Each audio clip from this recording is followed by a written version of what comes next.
আমাদের পশ্চিম বাংলার অবস্থা এতটাই খারাপ যে ব্যক্তি এই পশ্চিম বাংলার মাটিতে, ভারতবর্ষের মাটিতে জন্মগ্রহণ করেছেন, সেই ব্যক্তিকে, সেই মানুষকে তাদের ভোটাধিকার কেড়ে নেওয়া হচ্ছে।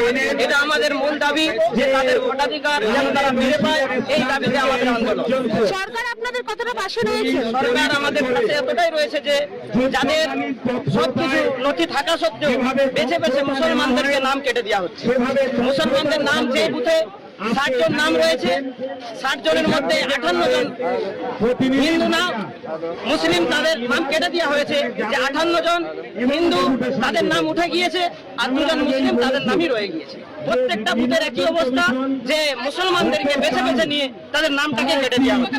এটা আমাদের মূল দাবি যে মুসলমানদের উপর এত নফরত কিসের জন্য তাদেরকে আলাদা করা হয়েছে। যে এক দেশ একই সবের জন্য আইন, কিন্তু মুসলমানদের জন্য একটা আলাদা আইন চলছে, যেটা আমরা সকলেই বুঝতে পারছি। যেটা আমাদের মুসলমানদেরকে যাদের নাগরিকত্ব কেড়ে নেওয়া হচ্ছে। আমাদের মূল দাবি এটাই, ভোটের আগে যেন তাদের নামকে, সে যেন তাদের নাগরিকত্ব ফিরে পায় এবং তারা ভোট দিতে পারে। চাইব যে পশ্চিম বাংলার বৈধ নাগরিকদের ভোটার তালিকা থেকে বাদ দেওয়া হচ্ছে।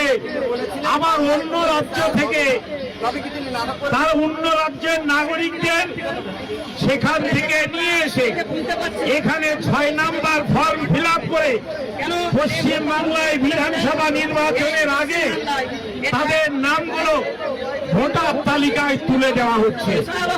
এটা কেন হবে? এখানে বৈধ নাগরিকদের কোনো মূল্য নেই। বাংলায় বৈধ নাগরিকদের ভোটদানের অধিকার কেড়ে নেওয়া হচ্ছে, আর অন্য রাজ্যের যারা নাগরিক তাদেরকে পশ্চিম বাংলায় ভোটার তালিকায় নাম অধিভুক্ত করে দেওয়া হচ্ছে।